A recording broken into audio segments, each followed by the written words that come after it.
Stirring the coffee with chopsticks using the vortex method, the only true way to optimize the taste of your coffee at the molecular level. Good morning. Welcome to the Daybreak Show. I am the Sultan. We'll get started. But first, Ethiopian coffee made in a percolator.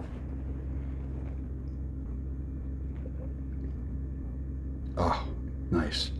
Just what I needed today. Had a weird sleep last night.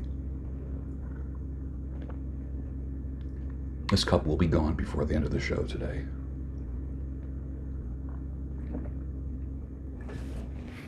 Yesterday, no show. Reason being, I had a staff meeting the night before that went on past 10 o'clock.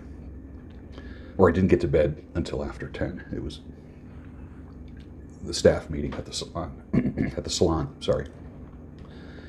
And we haven't gotten together and talked in several weeks because the salon has been closed. So we're going to start doing that on Tuesday nights. I'm going to propose that we actually make it earlier because I go to bed at 8 o'clock and get up at 4 o'clock. When I go to bed at 10:30 at night, there's no way that I can get up at 4. I need my 8 hours of sleep. I've cultivated that habit in my life, and I need it, and I love it. And I had to be sane for my work during the day. Many of you don't know, I do several things. I have a profession, I have a trade, and I have side hustles. My profession is that I'm a therapist. My trade is that I am a stylist and barber. It's a trade that I learned a long time ago. It's a family trade. My mother and father both cut hair. This is for you that don't know this. And my side hustles are my virtual stuff, my YouTube and whatever. But I need to be normal during the day, highly functioning. I can't be groggy. I don't have the kind of life where I can go to work 50%. I need to be 100%. So Daybreak Show gets done. I get up at 4. I press record at 5. I leave the house at 6:15. That's just the way it works with me. Lead a very structured life. So any imbalance in that just throws me off a little bit. And I would have done the crappiest Daybreak Show if I even tried to press record on Tuesday morning. That just is not going to happen. But I woke up disturbed today, and I don't know why. Now, I don't have to be at the prison today. I don't have to be anywhere. I'm working from home, actually from the Cozy Nook. The Cozy Nook is just a little bumped out area in my kitchen off on the back deck here. That's it. Just maybe 10 by 10, I'm guessing. Windows here, sliding glass doors there, so I'm surrounded by light. It's nice. So I woke up really disturbed today, and I don't know why. I had these just odd dreams. Been having weird dreams for a couple weeks, I'd say. And the dream was I was going to the movies by myself like I usually do. That's cool, you know? Freud said that dreams represent fears or wishes. Whether that's true, I don't know. I seem to think that dreams are a clearinghouse for your emotions and your thoughts. So I'm going to the movies by myself. I go to the ticket booth to pay my money and get my movie ticket. And my friend, Deb Twiss, was the person in the movie ticket booth. I gave her the money, she gave me the ticket, and she said, enjoy the movie. Okay, that's cool. She's also an actress and a film director as well. And she was taking the money for the tickets. It was odd that she just popped up. Never ever showed up in a dream before. The movie gets done. I come out and I have the key fob to unlock my car. And the key fob doesn't work. Just doesn't work. But my car is a red Corvette. I'm driving a red Corvette. I don't own a red Corvette. And as I am using the key, apparently this car, in the dream, I could use the key or a key fob, to the electronic key fob. So I'm trying to unlock the red Corvette door with a key. At that moment, my wife, ex-wife, who I haven't seen in over 10 years, walks by. She looks at me, and I'm embarrassed that I can't get into my red Corvette. And then she reaches in her handbag, and she looks at me and says, "Would you like some cooked turkey?" I said, "What?" She says, "Cooked turkey. Can I give you some cooked turkey?" I said, "Okay." And she pulled out like a Ziploc bag that had turkey in it. You know, like you would slice turkey off of a turkey and make sandwiches out of it. And she gave me a bag of cooked turkey. I can still remember what she was wearing. Her hair was pulled back. I remember her clothes, the blouse, the sandals that she was wearing. She still looked young, as if like when we first met. "Would you like some cooked turkey?" And I actually woke up thinking cooked turkey. A little bit disturbed though, trying to take the symbols, and I'm going to do this today. I'm going to write these symbols down. Cooked turkey, ex-wife, red Corvette, going to the movies. So how did your day begin today? Let's get started. It's weird when you wake up a little bit disturbed, isn't it?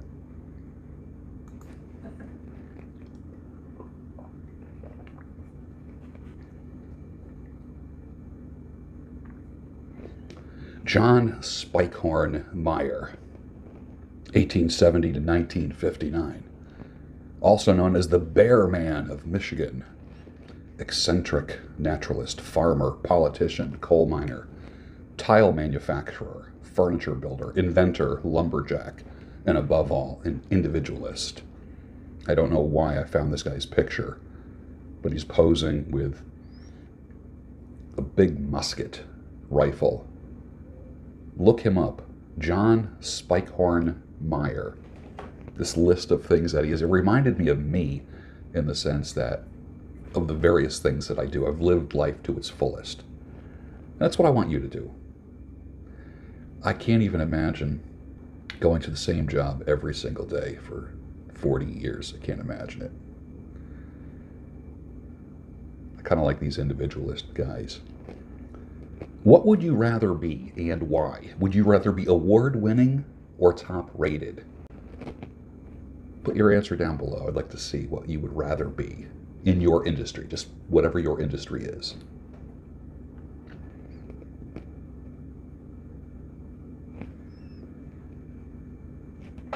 Good boy. Being a good boy for Daddy? You are. Okay, I'll see you later. Got to show some love to your critters. After 9 p.m. on Twitter and the second glass of wine, or possibly a few hits on the bong, people will argue with you about air. You could post the word yes, and someone will say no, or it depends. Seriously, it just... I think some people just have it in them to do that. Blessed are the peacemakers, for they shall be called the children of God. One of my favorite scriptures. He says, "I'm not ready for anything permanent." My response is, well, you haven't met anyone worthy of permanence, or at least your version of what you think should be permanent, because all women are not like that. Some people like to think that they are. But then again, if you keep swiping on dating sites, you'll always be just one of the 5 guys that's plowing her field. If something ain't working, why do you keep doing it? Because you keep getting the same results, and the same results keep creating the same attitude. Want to change your attitude? Want to change something? You can do that. Just change your methods. Put out different nectar or different seeds and you'll attract different birds. I'm a big bird fan. I have bird feeders, bird baths, bird suet cages. I attract all kinds of birds. I probably have 7 or 8 bird feeders in my backyard. when I want to attract the big, beautiful blue jays and cardinals, the bigger birds, you put out the bigger seed. You put out the small millet and thistle, and you get tiny songbirds, finches, and those neon yellow birds. Put out different seed, different forms of nectar, and you will attract different kinds of birds. You keep attracting the same kind of woman, men, put out a different bird seed. What are they being attracted to? Ladies, you keep attracting the same kind of guy? Switch it up. How about cover it up? That might even be better. That has been proven to work too. Your natural reaction is to show more skin. How about that with women as they're going through separation and divorce? The more cleavage you see, the more nipple you see, the more, the higher the skirts go up. Evidence proves that if you want something permanent, you're going to cover it up more. Men equate wife with covered up. They equate one night stand with skin and more revealing of the body. But maybe that's what you want. Who knows? But that's another slippery slope. It's hard to stop that. Once you start getting several men to plow you on a regular basis, then literally that can become an addiction. And then all men become like that. Change the nectar, change the seed, and you'll change what is attracted to you. Learn something from my birds in my backyard. Children are a heritage from the Lord, offspring, a reward from Him. Like arrows in the hands of a warrior are children born in one's youth. Blessed is the man whose quiver is full of them. Psalm 127. If you do things the right way, that's what children are for you. If you do things the wrong way, children will be the exact, what's the opposite of a gift? Something that someone freely gives you, it's free, a gift. The opposite of that would be something that takes from you. Do things the opposite of what I just shared, and you get the opposite results. Who do you think is your favorite band member in the band Styx? Tommy Shaw or Dennis D. Young? I happen to be a Tommy Shaw fan. I love his performance and his voice and his charisma. Dennis D. Young just seems like he'd be hard to work with, although he is the original voice. Sometimes musicians shouldn't do interviews. I don't know. Because it ruins it for you when you see their attitude about things. But then again, too, you have to give people a little leeway who are artists, because they're artists. They are into the art of music. Some people can't stand Peter Gabriel. I happen to thoroughly enjoy every stage of Peter Gabriel's career. Was he odd? Yes. Was he hard to work with? Yes. Were the other band members thinking, oh my God, what costume is he going to wear now? What mask is he going to put on? And it became the Peter Gabriel show rather than Genesis. But that's the way some artists are. Let's get real. Who is your all-time male Saturday Night Live crew?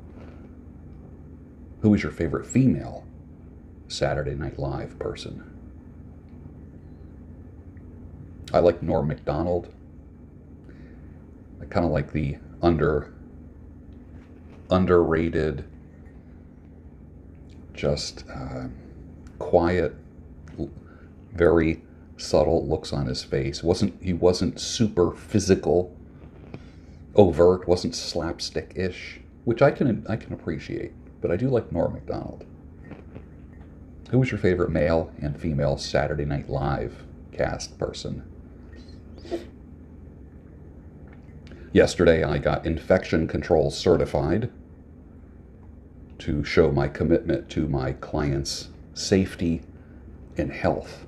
It's a 2-hour course that I took online, passed the test with 100%, and got a certificate.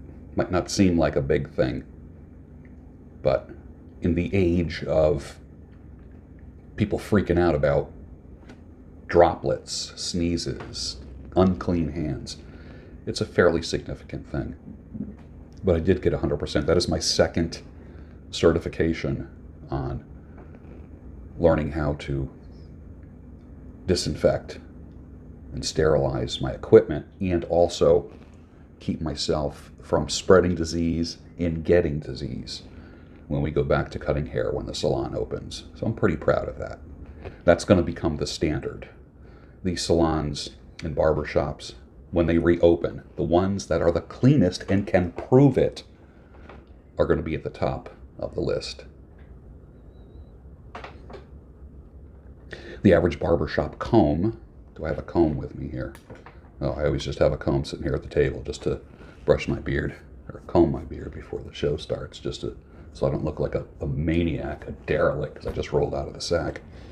The average barbershop comb that is not disinfected in between clients or put into a disinfectant like barbicide has 3,500 bacterial colonies per square inch. Like that, in that little space right in there. 3,500 bacterial colonies. So do you get a fresh, sterilized comb during your visit to the barber or the salon? Or do they use the same brush or comb on clients day after day, client after client? If you think about it, it can be pretty nasty. Food shortage is around the corner. Don't doubt me on this. They're already messing with meat. I said this. You heard me say this in 2018. Water will be next.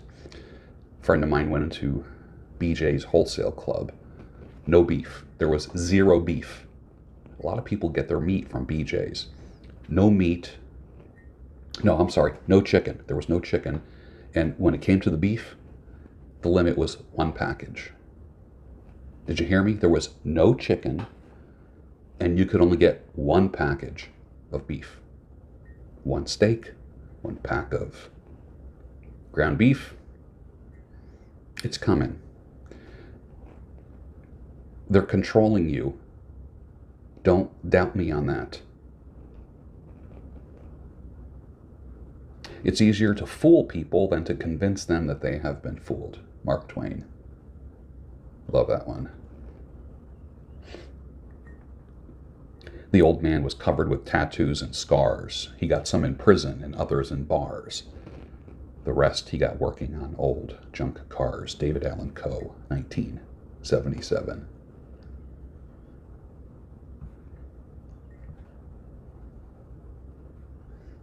No time for a summer friend. No time for the love you send. Seasons change, and so did I. You need not wonder why. There's no time left for you. No time left for you. The Guess Who, 1969. Great song.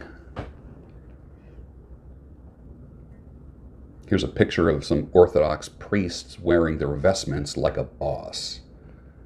For some reason, I like how these guys are dressed.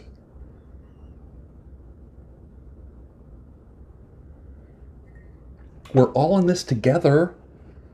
Well, you can be. I don't buy it at all. Are you that aloof that you need a pandemic to make you feel all squishy about humanity? Your soy is starting to show. Mario Milanovic, one of my subscribers, writes me. He says, I was born into a communist country and left when I was young, and I remember the empty shelves and people lining up for you-know-what. The only people that lived in luxury were the politicians and nobody else. Not a fun way to live, that's for sure. Thank you, Mario, for confirming what I've been saying all along.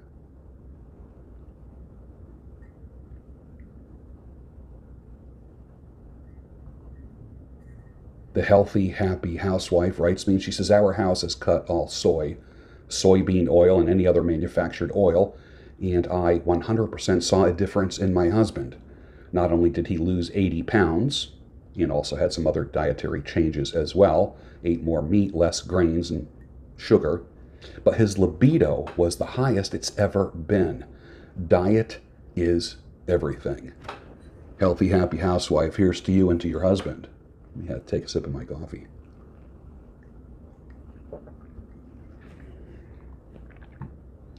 I can confirm that everything works better. Everything works better when you change your diet. Have you ever heard of an orthodox prayer rope? It has 33 knotted beads. Rather than the actual beads, they're knots in the rope. And then they might have a wooden or a gold or a silver bead in between all the knotted beads.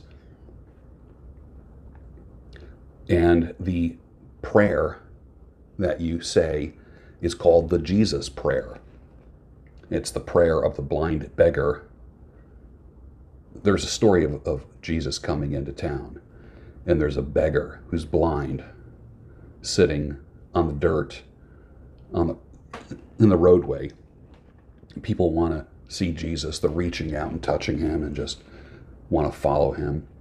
And as this commotion is coming towards the beggar, there were a lot of beggars. Not like our homeless today in the world, but I'm talking hardcore beggars who had nothing, and they were dressed in rags. And he was wondering what the commotion was. He's like, what's the matter? And they said, it's Jesus coming. This guy, Jesus. And the crowd is walking by him, and he yells out. He says, Jesus, son of David, have mercy on me. There was a commotion. It's crazy. And through all of that noise, Jesus hears this blind beggar saying, Jesus, son of David, have mercy on me. He stops. He goes over to that guy and says, what do you want? The guy says, I want to see. And Jesus healed him, and the guy saw. So I guess that's why they call it the Jesus prayer. It was the prayer. Think about this. It was the prayer that stopped Jesus in his tracks. Holy cow. Trippy. So that's what a lot of the prayer rope is. 33 knots representing Christ's 33 years. If there's a red bead on it, it represents his blood. It's made of wool to represent the Lamb of God. It's made of wool, representing the sheep and the shepherd. It's black wool for mourning, and it can be worn as a wristlet, and you take it off and you pray with it. I've never done this. I just find it fascinating. And it can be worn for prayer without ceasing. It's a prayer aid. That's what I would call it. I just find it interesting. A prayer rope. You've heard of rosaries. This is a prayer rope.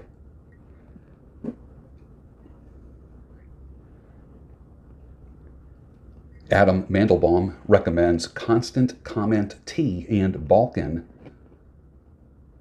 blends. I tried it. He's right. The pairing of Constant Comment Tea and a Balkan blend in a you-know-what. Try it. He's made some real good suggestions to me in the past. So you try it and you let me know what you think. Round up those people on the beaches. The skateboarders and those roller skaters. Round them up. Arrest them. They shouldn't be outside. Illegal immigrants? Not so much. Welcome to California. I should say welcome to the Hotel California.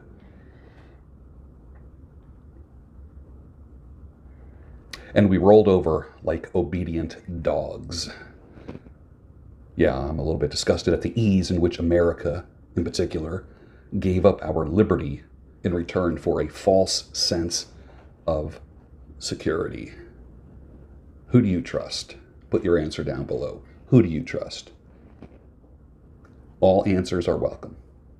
And with that, finish your coffee and I'll see you tomorrow on the Daybreak Show, your home of sanity, clarity, and reason.